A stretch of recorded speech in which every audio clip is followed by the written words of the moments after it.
आदर्श अपनी सोच में गुम होकर काफी तेजी से गाड़ी चला रहा होता है कि उसकी गाड़ी सामने से आ रहे एक ट्रक से जा टकराती है, मगर उनकी टक्कर हो पाती उससे पहले ही ट्रक अपना रास्ता बदलकर दूसरी तरफ मुड़ जाता है और आदर्श भी अपनी गाड़ी को संभाल लेता है। वहीं दूसरी तरफ नियति खुद की किस्मत को ही बुरा भला बोलकर कोसे जा रही होती है कि तभी कोई आकर पीछे से उसके कंधे पर अपना हाथ रख देता है, जिसे देखकर जब नियति अपनी नजरें उठाकर देखती हैं, तो उसकी आंखें हैरानी से बड़ी बड़ी हो जाती हैं। और वही जब मिताली भी उसे देखती हैं, तो वो उसके पास जाकर बोली, ये क्या हालत कर रखी है बेटा तुमने, और तुम कहाँ पर रह गए थे। इस पर आदर्श उन्हें देखकर बोला, अभी कुछ मत पूछो मोम, बस इतना समझ जाओ कि मैं सही सलामत आपके पास हूँ, इतना ही काफी है, और क्या क्या हुआ ये मैं आपको घर चलकर बताऊंगा। इस पर मिताली भी कुछ नहीं बोलती है। तब आदर्श पंडित जी को देखकर बोला, पंडित जी वैसे अभी भी 15 मिनट बाकी है, तो क्या अब हमारी शादी हो सकती है। इस पर पंडित जी हाँ मैं अपना सर हिला देते हैं। तो आदर्श नियति के तरफ देखता है, जो अभी भी बस उसे ही अपनी नम आंखों से देख रही होती है। इस पर आदर्श अपने चेहरे पर एक प्यारी सी मुस्कान लाता है और नियति के आंसू पोंछकर उसे देखकर बोला, जानता हूँ तुम्हारी इन आंखों में ये आंसू मेरे कारण है, पर भरोसा रखो आज के बाद तुम्हारी आंखों में इन आंसुओं की कोई जगह नहीं होगी। बोलते हुए वो अपना एक हाथ नियति के तरफ बढ़ा देता है। वहीं नियति भी उसके बड़े हुए हाथ पर अपना हाथ रख देती है। फिर वो दोनों भी जाकर हवन कुंड के पास जाकर बैठ जाते हैं और पंडित जी अपना मंत्र पढ़ना शुरू कर देते हैं। सबसे पहले दोनों की जय माला होती है, उसके बाद दोनों का गठबंधन होता है और पंडित जी अपने मंत्रों के साथ ही दोनों को फेरों के लिए खड़े होने का बोल देते हैं, जिसे सुनकर दोनों अपनी जगह से खड़े हो जाते हैं और पंडित जी मंत्रों को पढ़ते हुए पहला फेरे के लिए बोलते हैं। इसमें नियति खुद से बोली, मुझे नहीं पता कि मैं कभी एक अच्छी बेटी बन पाई या नहीं, पर मैं कोशिश करूंगी कि मैं एक अच्छी बहू बन सकूं। और आज मैं अपने मन, कर्म और वचन से इस रिश्ते को पूरे दिल से निभाऊंगी। वही आदर्श खुद से बोला, जानता हूँ नियति तुमने अपनी जिंदगी में बहुत कुछ सहा है, पर अब से तुम्हारी जिंदगी में दुखों की कोई जगह नहीं होगी और तुम्हारी जिंदगी में बस खुशियां ही होगी, ये मेरा खुद से वादा है। दूसरे वचन में नियति खुद से बोली, जिस तरह आपने मेरी सारी सच्चाई जानने के बाद भी मुझे अपनाया है, उसी तरह मैं अपनी पूरी जिंदगी बस आपकी ही बनकर रहूंगी और मेरे लिए सबसे पहले आप रहोगे, उसके बाद कोई और। वही आदर्श भी खुद से बोला, मैं इस अग्नि को साक्षी मानकर ये प्रण लेता हूँ कि मैं कभी भी तुम्हारा साथ नहीं छोड़ूंगा। जीवन के हर एक पल में मैं तुम्हारे साथ खड़ा रहूंगा। तीसरे वचन में नियति बोली, हमें नहीं पता हम कभी भी परी की अच्छी माँ बन पाए या नहीं, पर आज हम खुद से वादा करते हैं कि हम इन दोनों बच्चों को इनकी सगी माँ से भी ज्यादा प्यार देंगे और कभी भी इन्हें खुद से दूर नहीं जाने देंगे, ना ही कोई ऐसी वजह आने देंगे जिसके कारण ये हमें छोड़कर चले जाए। आदर्श भी खुद से बोला, मुझे नहीं पता नियति तुम्हारी बेटी परी कैसी है और कैसे वो तुम्हें छोड़कर चली गई, पर मैं तुमसे और खुद से वादा करता हूँ कि अगर कभी भी तुम्हारी बेटी तुम्हारे पास लौटना चाहे तो मैं उसे भी वैसा ही प्यार करूंगा जैसे मैं अपने दोनों बच्चों से करता हूँ। चौथा वचन नियति खुद से ही बोली, मुझे नहीं पता आदर्श जी मैं आपके लिए कभी भी अच्छी पत्नी बन पाऊंगी या नहीं, पर मैं आपसे और खुद से वादा करती हूँ कि मैं जीवन के हर सफर में आपका पूरे दिल से साथ निभाऊंगी। आदर्श भी खुद से बोला, मैं भी अपने जीवन के हर एक पल में तुम्हारे साथ खड़ा रहूंगा, फिर वो चाहे सुख हो या दुख में हर घड़ी में तुम्हारे साथ खड़ा रहूंगा। पांचवा वचन आदर्श बोला, हम दोनों को नहीं पता नियति कि हम दोनों कभी अपने अतीत को भुलाकर आगे बढ़ पाएंगे या नहीं, पर मैं खुद से वादा करता हूँ कि मैं हमेशा तुम्हारा एक अच्छा दोस्त बनकर तुम्हारे साथ रहूंगा। नियति भी खुद से ही बोली, मैं भी आपसे वादा करती हूँ आदर्श जी की मैं भी हमेशा आपकी एक अच्छी दोस्त बनकर हमेशा आपके साथ रहूंगी और कभी भी आपको कोई शिकायत का मौका नहीं दूंगी। छठा वचन दोनों खुद से बोले, हम दोनों अपने इस रिश्ते को पूरे दिल और आत्मा से अपनाएंगे और एक दूसरे को हमेशा बराबरी से देखेंगे, कभी भी किसी को नीचा दिखाने की कोशिश नहीं करेंगे। और ऐसे ही उनके सातवां वचन भी लेते हैं।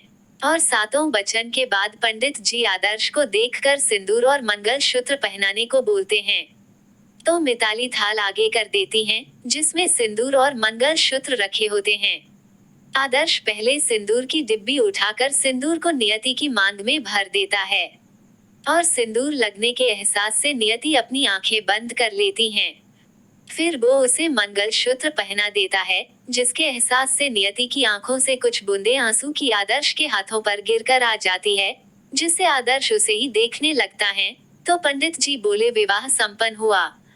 जैसे ही पीहू ये सुनती है, वो खुशी से उछलते हुए बोली, या मोम डेड की शादी हो गई, अब मोम हमेशा मेरे साथ मेरे पास रहेगी और मैं कभी भी उन्हें खुद से दूर नहीं जाने दूंगी। बोलते हुए वो खुश हो रही होती हैं और उसे ऐसे खुश देखकर सारे लोग खुश होते हैं। फिर वो पंडित जी का आशीर्वाद लेते हैं और फिर मिताली तो दोनों को अपने गले से लगा लेती हैं और दोनों को ढेर सारा आशीर्वाद देती हैं और फिर पंडित जी को दान दक्षिणा देकर विदा कर देते हैं और वो लोग भी अपने घर के लिए निकल जाते हैं।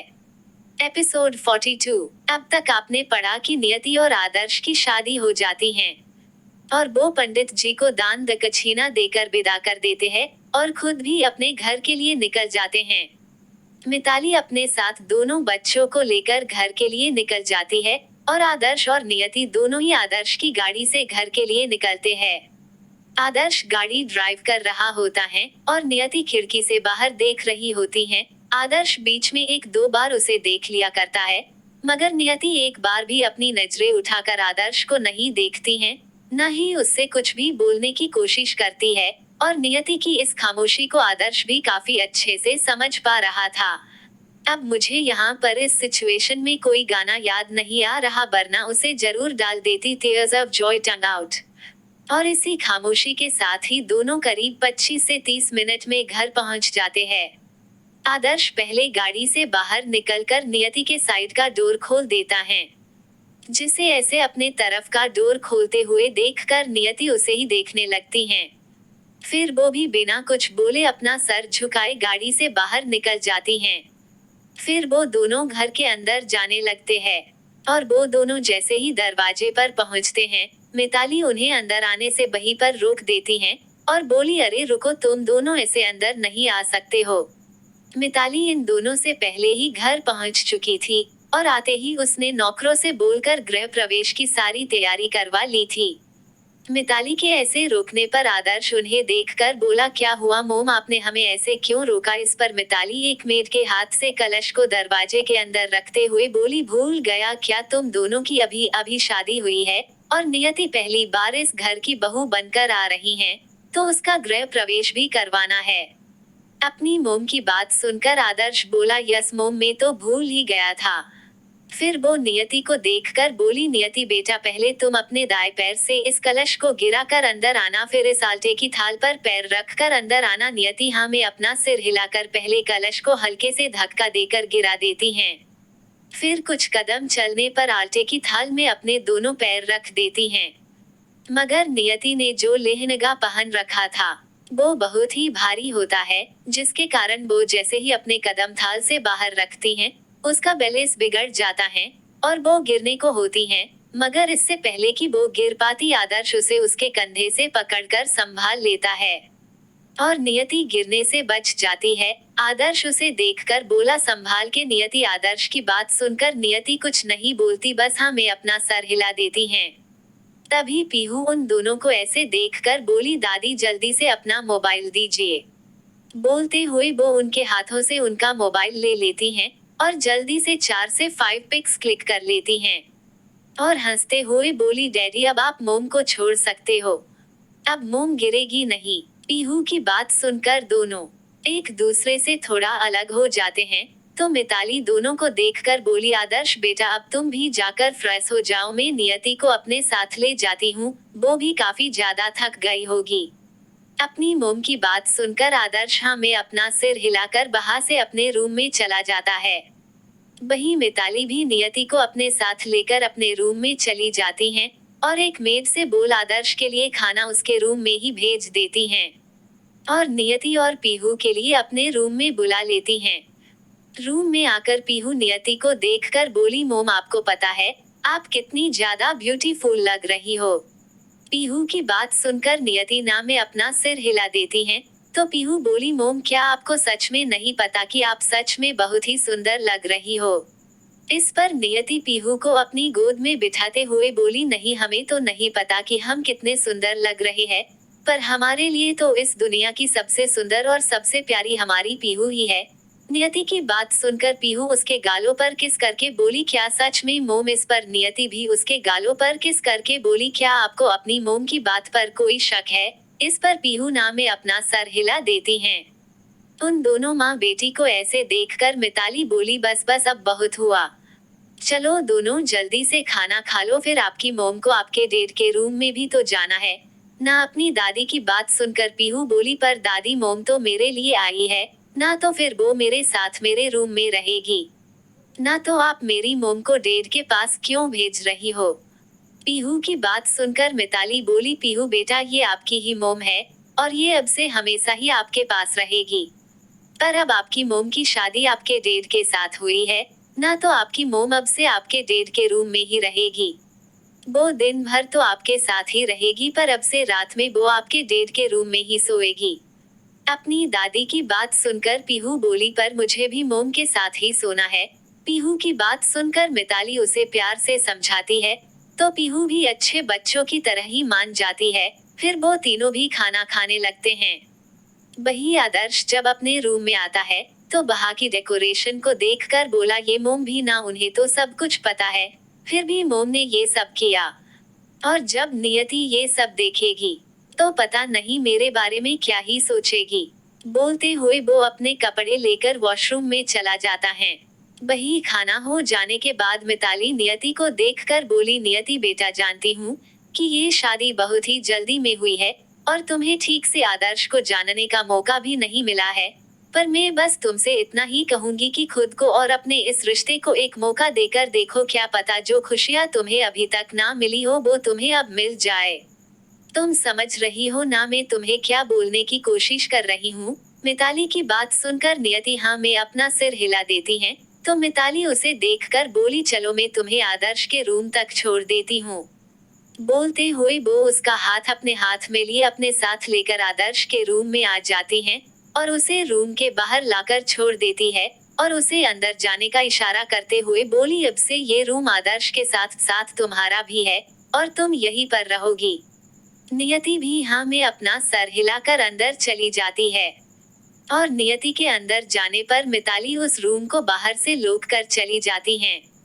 वही नियति जब अंदर आकर रूम को देखती हैं, तो अचानक से ही उसके दिल की धड़कनें बढ़ सी जाती है और उसे थोड़ा डर सा लगने लगता है। वो उस पूरे रूम को देखती हैं, उसे कहीं पर भी आदर्श नहीं दिखता है। तो वो खुद से बोली, अच्छा ही हुआ कि आदर्श जी यहाँ पर नहीं है, वरना हम क्या करते। बोलते हुए वो अपने सीने पर हाथ रख कर बोली, जब तक वो आएंगे तब तक हम खुद को अच्छे से समझा लेंगे। बोलते हुए वो बेड को देखती हैं, जिसे वेडिंग नाइट के हिसाब से डेकोरेट किया गया था।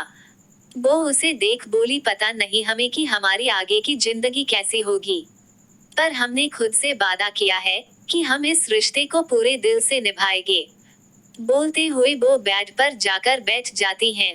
एपिसोड 43। नियति खुद से बोली, हमें नहीं पता कि हमारा ये रिश्ता कैसा होगा, पर हमने खुद से वादा किया है कि हम इस रिश्ते को पूरी सच्चाई और समर्पण के साथ निभाएंगे और अब हम पीछे नहीं हटेंगे।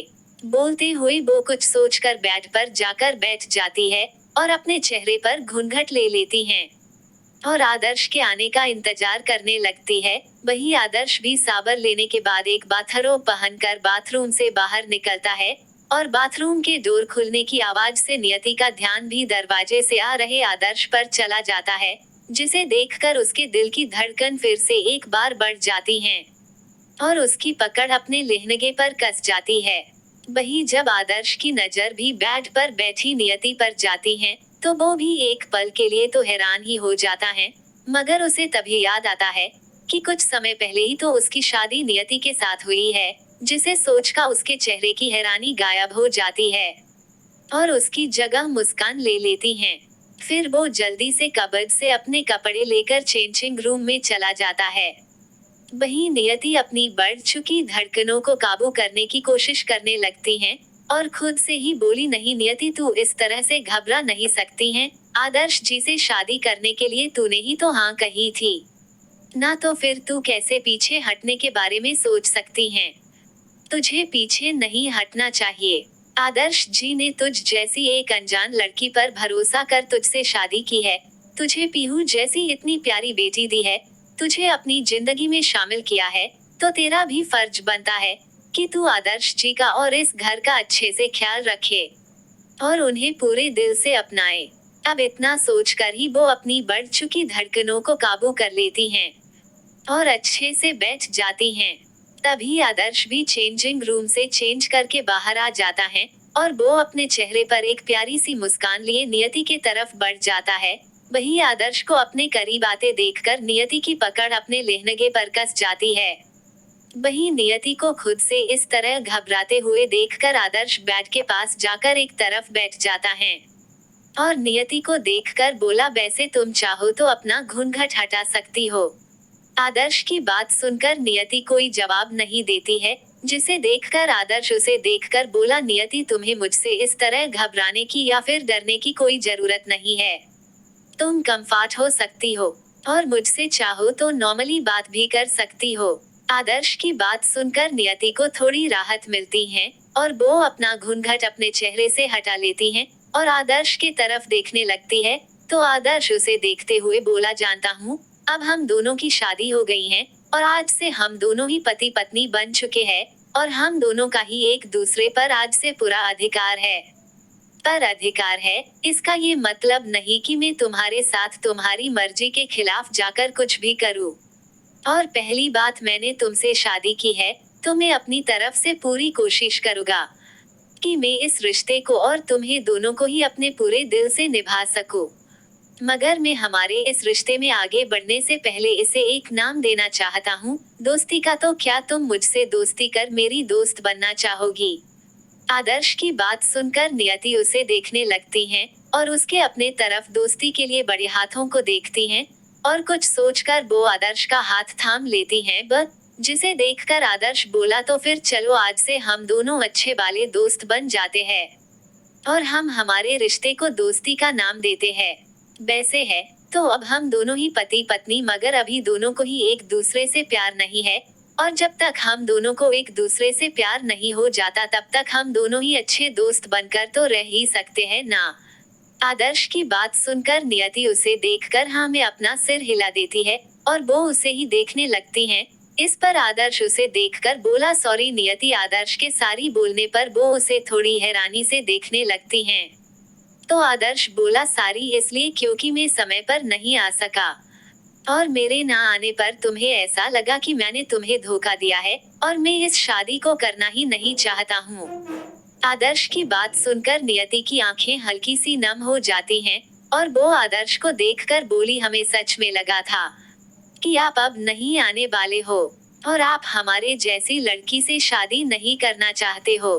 बोलते हुए उसकी आंखों से 2 बूंद आंसू की गिर जाती है, जिसे देखकर आदर्श थोड़ा सा नियति के करीब जाता है और उसकी आंखों से आंसू पोंछकर बोला, मैं तो कब का आ जाता नियति, पर मानो जैसे हालात भी मेरी परीक्षा ले रहा हो। तभी तो कल के दिन ही मेरे साथ वो सब होना था और मैं जितनी भी जल्दी करता आने की उतनी ही देरी मुझे आने में होती, पर फिर भी मैं आ गया और देखो हमारी शादी भी हो गई। और मैं आता कैसे नहीं जब तुमसे शादी करने का फैसला मेरा था तो मैं ही नहीं आता क्या? और तुम क्यों खुद को किसी से किसी भी तरह से कम समझती हो? नियति, तुम किसी से कम नहीं हो और तुम्हारी अपनी एक खासियत है। तो आज के बाद तुम कभी भी खुद को किसी से कम या कमजोर समझने की बिल्कुल भी कोशिश नहीं करना, क्योंकि आज से तुम मिसेस नियति आदर्श राजपूत हो और इस राजपूत परिवार की बहू, और अब से तुम अकेली नहीं हो। अब से मैं हमेशा तुम्हारे साथ तुम्हारे पास खड़ा हूँ, तो कभी भी खुद को अकेला या कमजोर नहीं समझना। बोलते हुए वो नियति के सुंदर चेहरे को ही देख रहा होता है और नियति भी उसे अपनी नम आंखों से देखते हुए बोली, सच कहूँ तो हमने कभी भी ये नहीं सोचा था कि हमारा भी एक परिवार हो सकता है या कभी मेरी भी शादी हो सकती है। मैंने तो ये सारे सपने सालों पहले ही देखना छोड़ दिए थे और कभी भी इन सब के बारे में नहीं सोचा। और कभी सोची भी तो बस यही कि मुझे चाहे कुछ भी करना पड़े पर मैं अपनी बेटी को एक अच्छी जिंदगी दे सकूं। और मैंने हमेशा से उसकी सारी जिदों को पूरा करने की कोशिश करी, कभी भी खुद के बारे में नहीं सोची, हमेशा उसकी खुशियों के बारे में सोचा, मगर मैंने कभी भी ये नहीं सोची थी कि मेरी खुद की ही बेटी मेरा साथ छोड़कर, मुझे छोड़कर उसी इंसान के पास चली जाएगी जिसके कारण मैंने अपना सब कुछ खो दिया। बोलते हुए वो रोने लगती हैं। उसे ऐसे रोते हुए देखकर आदर्श उसे अपने गले से लगाते हुए बोला, जो अतीत में हुआ हम उसे बदल नहीं सकते हैं, नियति पर हम हमारा आने वाला हर एक पल बेहतर जरूर बना सकते हैं। बोलते हुए वो उसका सर सहलाने लगता है और नियति भी बस आदर्श की बाहों में जाकर किसी छोटे बच्चे की तरह रो रही होती हैं। आज नियति को भी वो कंधा मिल चुका था जिस पर वो अपना सर रखकर रो सकती हैं, खुश हो सकती हैं, जो उसे संजना के बाद कहीं और नहीं मिला था। माहौल को थोड़ा उदास होते हुए देखकर आदर्श नियति को खुद से अलग करते हुए बोला, क्या तुम्हें ये सब भारी नहीं लग रहा जो तुमने इन्हें कब से पहन रखा है?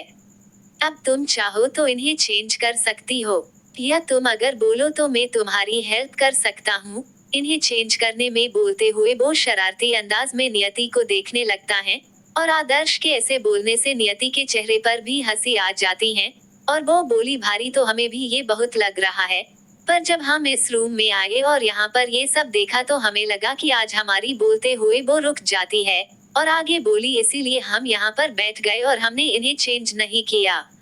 नियति की बात को सुनकर आदर्श मुस्कुराते हुए बोला, तो तुम्हें क्या लगा कि आज हमारी सुहाग? इतना बोलकर वो भी शांत हो जाता है और शरारती अंदाज में नियति को देखकर बोला, वैसे आइडिया बुरा नहीं है और वैसे भी अब हमें साथ ही रहना है।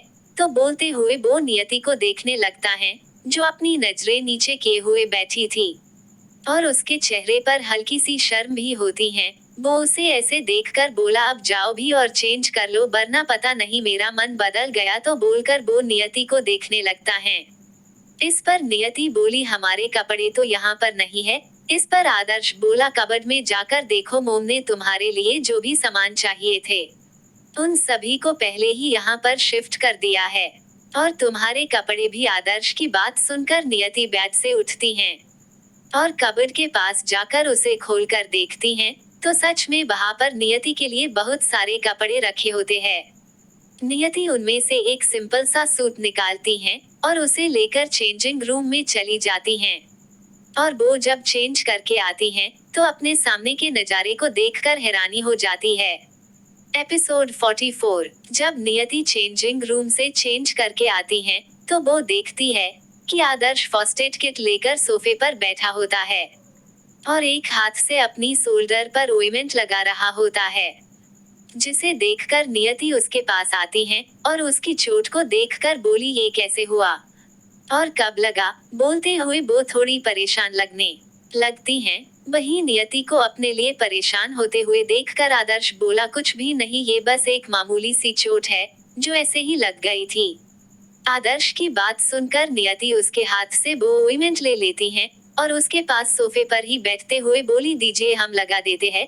बोलते हुए वो उसके शोल्डर पर ऑइंटमेंट लगा देती है और उसे देखकर बोली, ध्यान कहा था आपका जो आपको इतना लग गया और आप बोल रहे हो ये बस मामूली सी चोट है।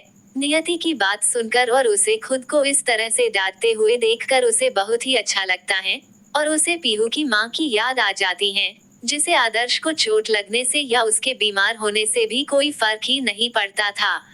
वो सब याद करके उसका दिल दर्द से भर जाता है, मगर नियति को देखकर उसे एक सुकून का एहसास होता है और वो बोला, कुछ नहीं नियति, बस ऐसे ही लग गया, इसमें परेशान होने वाली कोई भी बात नहीं है।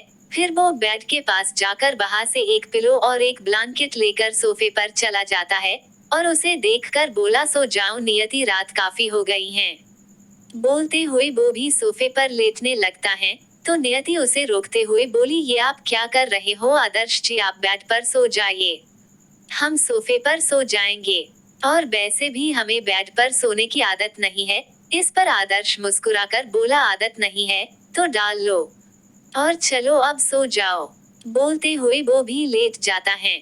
वही नियति उसे बहुत बोलती है, पर वो नियति की बात नहीं सुनता है, सोफे पर ही सो जाता है, जिसे देखकर नियति को अपनी हार माननी पड़ती है, और वो भी बेड पर जाकर लेट जाती है और अपने ऊपर ब्लैंकेट ले लेती हैं, और वो आज जो कुछ भी हुआ वो सब सोचने लगती हैं, और आदर्श की सारी बातों को सोचकर उसे अपने दिल में खुशी का एहसास होता है, और वो खुद से ही अपने मन में बोली, आप इतने अच्छे भी हो सकते हैं आदर्श जी, हमने ये नहीं सोचा था, और न ही हमने ये सोचा था कि आपके जैसा कोई अच्छा और सच्चा इंसान कभी भी हमारी जिंदगी में आ सकता है।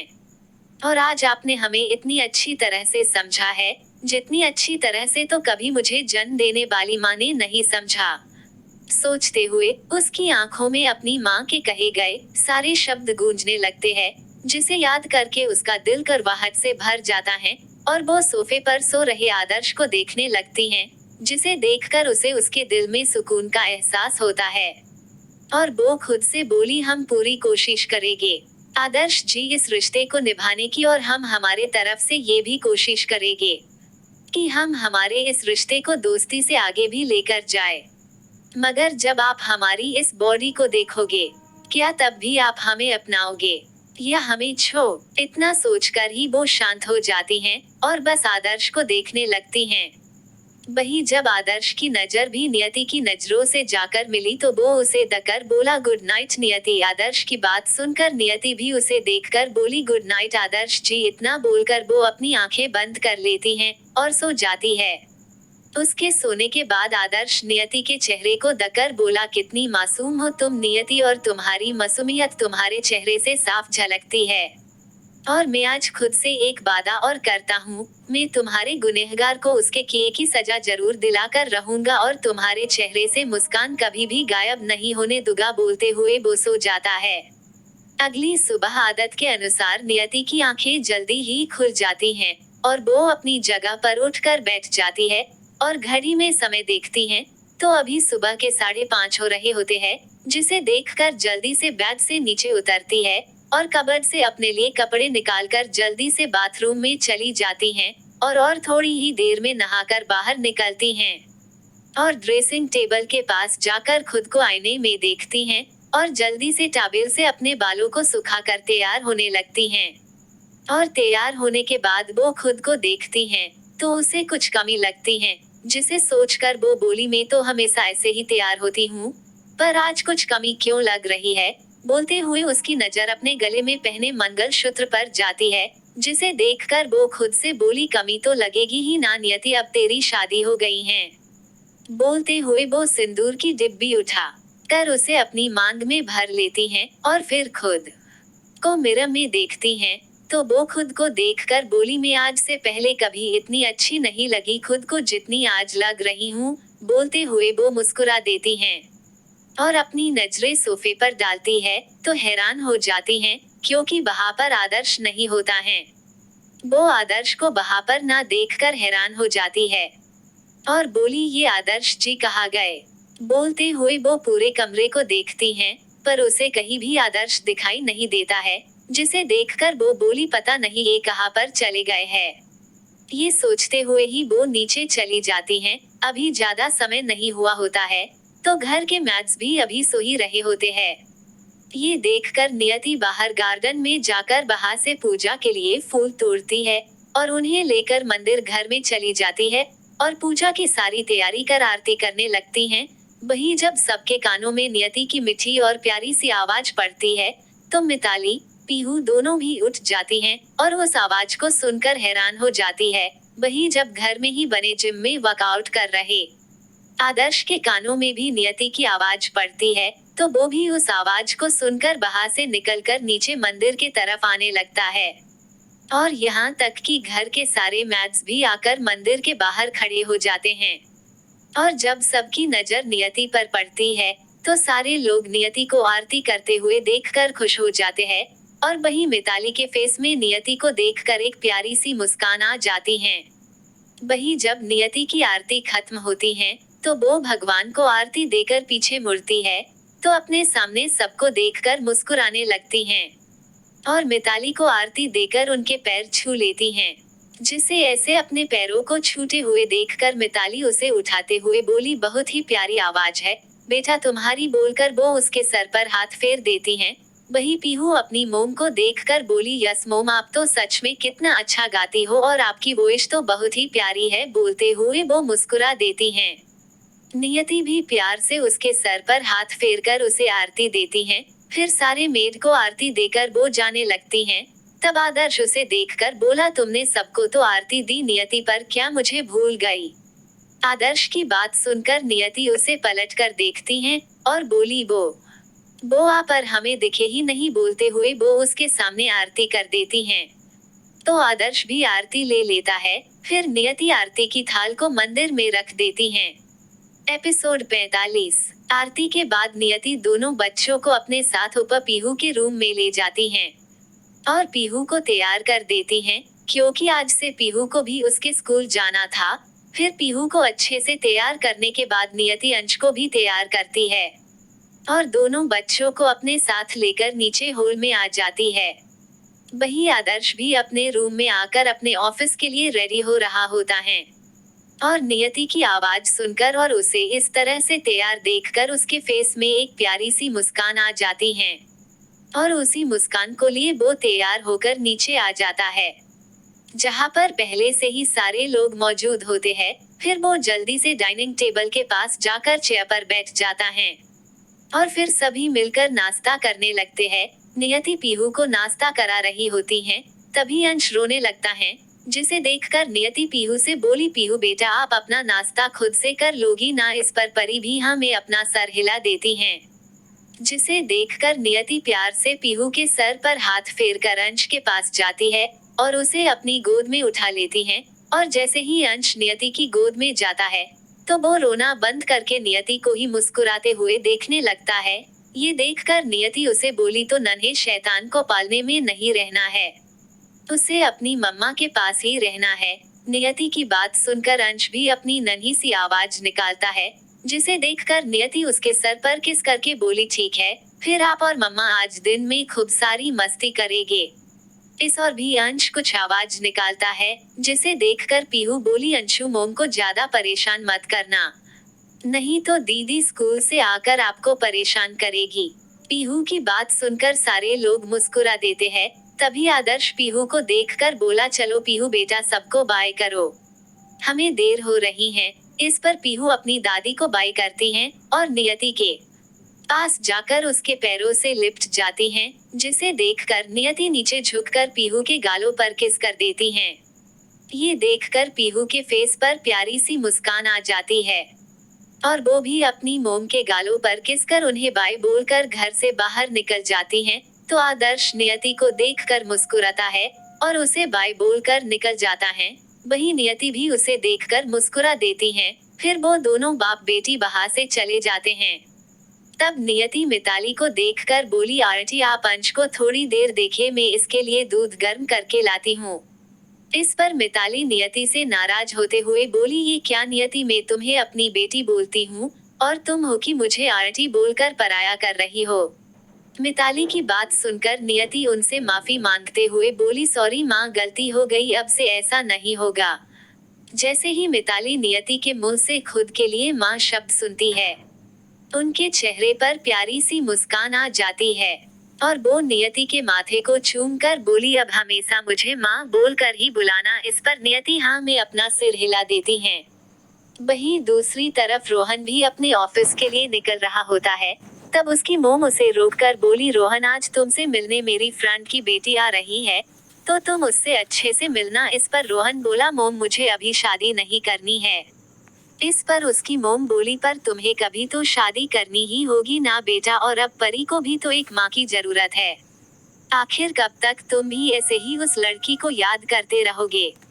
इस पर रोहन बोला, ओके मोम, मैं उससे मिल लूंगा, पर मैं शादी उसी लड़की से करूंगा जो परी को पसंद हो, और वैसे भी आप जानती हो ना कि परी हमारे लिए कितनी जरूरी है। इस पर उसकी मोम बोली, ठीक है, जैसा तुम कहो, और मैं भी कुछ अच्छी लड़कियों को देखती हूँ जो परी को पसंद आ सके।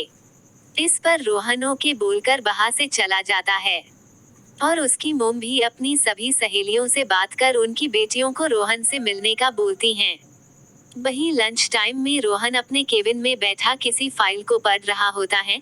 तभी उसके केबिन में एक 10 इंच हिल पहनी एक लड़की बड़ी ही सेक्सी और शॉर्ट ड्रेस पहने रोहन के केबिन में आती हैं। और आते ही रोहन के पास जाकर बोली, हेलो रोहन। तो रोहन भी उसे देखकर मुस्कुरा देता है और अपनी जगह से खड़े होकर उसके गले लगते हुए बोला, हेलो जूली, तुम कब आई लंदन से? इस पर जूली उसके गालों पर किस करके बोली, बस कल ही आई हूँ और मोम ने मुझे तुमसे मिलने भेज दिया तो मैं आ गई। इस पर रोहन बोला, तो फिर क्या ख्याल है तुम्हारा शादी के बारे में? इस पर जूली रोहन को खींचकर अपने साथ सोफे पर बिठाते हुए बोली, शादी के बारे में अभी मैंने कुछ सोच नहीं है और तुम्हें तो पता ही है ना, मेरे लिए किसी भी एक लड़के के साथ रहना काफी बोरिंग हो जाता है और मैं ज्यादा समय तक एक ही लड़के के साथ नहीं रह सकती। तो पूरी जिंदगी मतलब बोलते हुए वो अपने दोनों हाथों को पता नहीं में इशारा करती है, जिसे देखकर रोहन हंसते हुए बोला, तो तुम अब भी बेसी ही हो? इस पर जूली उसके सीने पर एक मुक्का मारते हुए बोली, अब भी बेसी ही होगा क्या मतलब? तुम मेरी छोड़ो और अपनी बताओ। सुना है तुम्हारी एक बेटी भी है? इस पर रोहन बोला, हाँ मेरी एक बेटी भी है। इस पर जूली बोली, तो क्या हुआ, मन भर गया तुम्हारा उसके साथ? बोलते हुए वो हंसने लगती हैं। तो रोहन बोला, हाँ ऐसा ही कुछ समझो, जब मेरा उससे मन भर गया था तब मैंने उसे जाने दिया, पर कुछ समय पहले मुझे पता चला कि उसके पास मेरी बेटी है। तो मुझे लगा कि मैं उसे अपने पास रख लूंगा और शादी भी कर लूंगा, मगर वो तो मुझे छोड़कर ही चली गई। रोहन की बात सुनकर जूली हंसते हुए बोली, तो क्या पहली बार किसी ने रोहन के ईगो को चोट पहुंचाई है? इस पर रोहन हंसते हुए बोला, क्या ऐसा हो सकता है?